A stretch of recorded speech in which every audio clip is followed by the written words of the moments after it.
Listen, there's a question that I get asked all the time on my channel. It's, Dalton, should I turn on my margin account within Robinhood investing? And look, I get why people ask this. Robinhood makes it sound amazing, right? You can double your buying power, you can invest more money and grow your portfolio faster. It's super exciting, but here's what they don't tell you up front. You see, margins can either accelerate your gains or completely wipe them out. And most people don't even understand how it works until I think it's a little bit too late. So today I'm going to be breaking down everything that you need to know, what margin actually is, how much it costs, and the risks that no one talks about. And by the end, I'll tell you exactly what I do with my own account, and let's just jump into it. Okay, so first things first, you might be wondering, what even is margins? I mean, in the simplest terms possible, margin is borrowed money. You're taking a loan from Robinhood to invest with. That's it. It's not free money. It's not a bonus. It's literal debt. Now here's how it works. Let's say you have $1,000 in your Robinhood account. That's your cash. With margin turned on, Robinhood says, hey, we'll lend you another $1,000 to invest with. So now your buying power is $2,000. And that sounds pretty good, right? You can buy twice as many shares and make twice as much money if the stock market goes up. But, and this is extremely important, you now owe Robinhood that $1,000 back plus interest. And your investments, well, they're the collateral, which means if things end up turning south, well, Robinhood can then force you to sell your stocks without even asking you. And let me show you what this actually looks like in the app.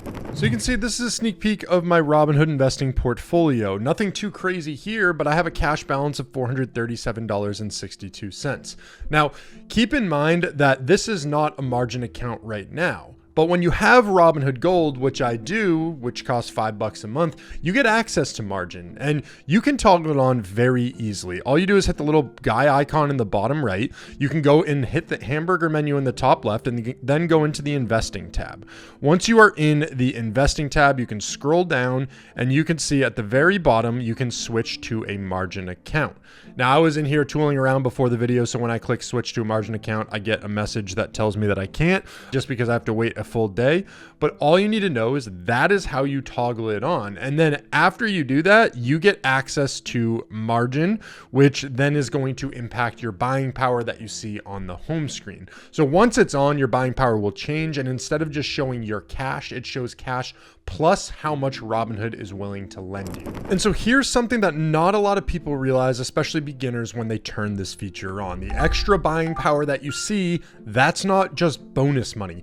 Every dollar that you use beyond your actual cash is debt. You're borrowing it, and just like any loans, you're going to have to pay interest on it. So before you get excited about doubling your buying power, you need to really understand exactly what you're signing up for here, because margin isn't a feature for beginners. It's a tool that can seriously backfire if you don't actually know what you're doing. Okay, so listen, now that you know what margin is, let's talk about how it actually works, because this is where it gets really interesting and honestly a little bit scary. Robinhood isn't doing this for free, so let's talk about the interest rate. It's the cost. Right now, Robinhood charges around 4.45 to 5.5% interest on margin based on your account size.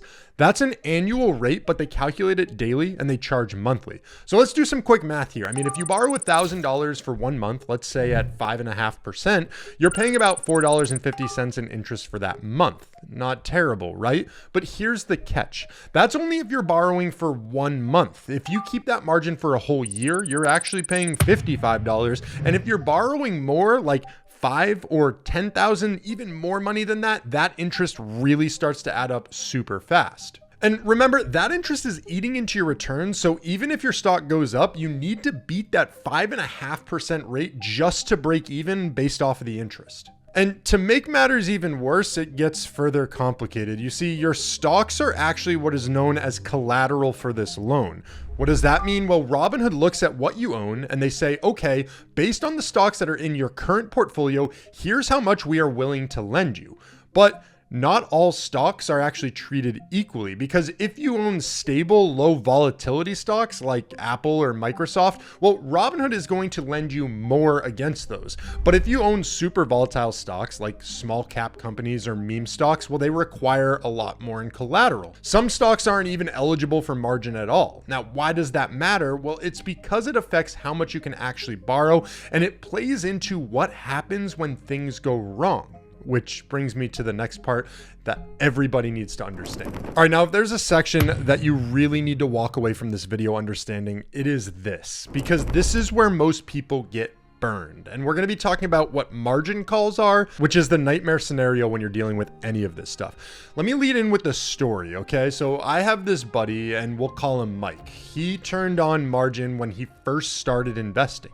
He didn't really fully understand it. He had about $3,000 in his account, and Robinhood gave him another $3,000 in margin. Now, he saw a stock that he did like, and it was one of those trendy companies that you see just like absolutely skyrocket overnight, and he was trying to ride the hype wave. So he went all in. I'm talking $6,000 worth. He thought, hey, if this goes up by 20% overnight, I'm going to make way more money than if I had just used my own $3,000. But here's what happened. You see, the stock, well, it didn't go up. It dropped. And within a week, it was actually down 30%. Now, remember, he only actually had $3,000 of his own money in there. The other $3,000 was completely borrowed. So when the value of his investment dropped by about 30% from $6,000 down to about $4,000, he was suddenly in trouble. You see, his account value was $4,000, but he owed Robinhood $3,000, and that's not enough cushion for them. So here's what Robinhood does. They send him a margin call. And here's the worst part. He didn't even see it at first. He was at work, he didn't check his phone, and by the time he looked, Robinhood had already sold his shares. They sold everything at a loss to cover the margin loan. He ended up with about $1,000 left. He lost 2/3 of his money within a week. That's what a margin call is. When your portfolio value drops too much, Robinhood automatically sells your stocks to protect themselves, not you, themselves, because it's their money that they need back. And it always happens at the worst possible time. When the market is down, when you're already losing money, they force you to sell at a loss. Now, I also want you to hone in on here the amplified losses that you end up having, because even if you don't get a margin call, margin amplifies everything, and I mean everything. So let's say you invested $2,000, $1,000 of your own money and $1,000 of borrowed money. Now the stock goes down 50%. Your investment is now worth $1,000, but you still owe Robinhood that $1,000 you borrowed plus interest on top of that. So you've lost your entire $1,000 of real money and you still have a debt to pay off. You've literally lost more than you put in. Without margin, you would have just lost 50% of your own money. Now with margin, you lost everything and you're in debt. And this is where nobody's talking about stuff like this, the mental aspect of margins.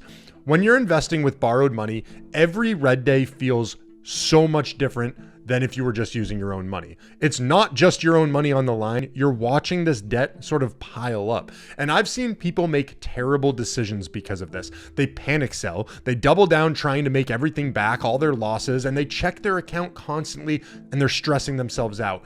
It changes the way that you invest, and it's never in a good way, in my opinion. Interest is also going to keep ticking during this whole thing. It doesn't care if you're winning or losing. It's charging you every single day. So even if you're holding a stock long-term, hoping that it's going to recover, you're actually bleeding money in interest the entire time. Weeks then turn into months, and suddenly you've paid hundreds of dollars just to borrow money that is stuck in a losing position. Now, look, I mean, overall, I'm not trying to scare you here, but maybe just a little bit, because I think that people need to understand just how serious this is. This isn't a video game. You are toying with real money, real debt. Margin is by no means, in my opinion, a beginner tool. It's not something that you turn on just because Robinhood offers it to you. Okay, listen, enough with the doom and gloom here. I mean, you might be wondering, is there ever a good reason to actually use margin? And honestly, maybe in a very specific situation, but I think that they're actually pretty rare. The only time that I've seen it make sense is a super short time bridge. We're talking like, let's say that you have money to transfer into Robinhood, you don't have your paycheck yet, you're getting it tomorrow, and you just need a few days for it to clear. You see a stock dip and you really want to buy it. You could use margin for 2 or 3 days while you wait for the cash to settle, then immediately pay it back. In that case, you're paying like maybe 50 cents in interest. I mean, it's minimal, and you're not holding it long enough for things to go wrong. But even then, I would still ask myself, is it really worth it, or can I just wait in this scenario? And then I think there's a different case with experienced investors that actually have a strategy that's tailored towards margin investing. I mean, let's say that you have years of experience, you understand risk management, you have strict rules for yourself. Well, then some people actually use margin for very specific strategies like dividend arbitrage or options plays, where they've done the math and they already know that they're going to be making more than the interest rate charged. But notice that I said experienced investors here. If you're watching this video to learn what margin is, you're probably not there yet. And that's okay, because most people out here aren't. And so here's my thing. I mean, I have over $70,000 in my investment account on Robinhood, and I still don't use margin. Why? Because I don't need to, and I really don't want the stress. I invest with money that I actually have. If I want more to invest, well, guess what? I save up more money and I deposit it into my account.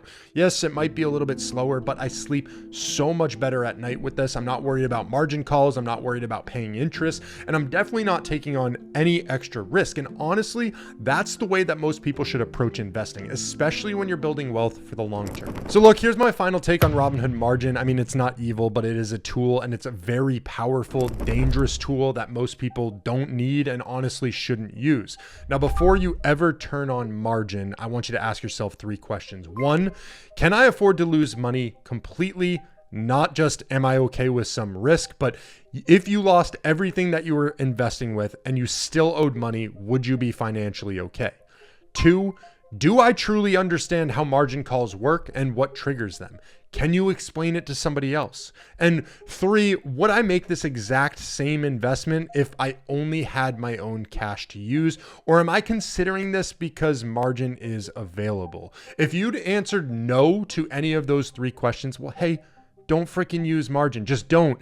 Personally, I choose not to use it, and I've been investing for years. I understand how it works, and I still think the risks are just not worth it for me. I'd rather invest slower and sleep well at night than try to speed things up with any sort of borrowed money. I hate debt. I don't want to owe anybody else anything. And if you're just starting out, trust me, you've got plenty of time to build your wealth. You don't need to rush it. Focus on learning, focus on consistent investing, and just skip margin altogether. Okay, now listen, if you found this video useful, you starting to understand margins a little bit more, it would mean a lot if you dropped a like on this video. Helps push it out, gets it pushed in the YouTube algorithm, and helps me grow my channel. If you are interested in more Robinhood investing content or investing content, wealth building content in general, make sure you subscribe to the channel. I've got tons of it here, and YouTube thinks you're gonna like this video right here, so go and check this one out.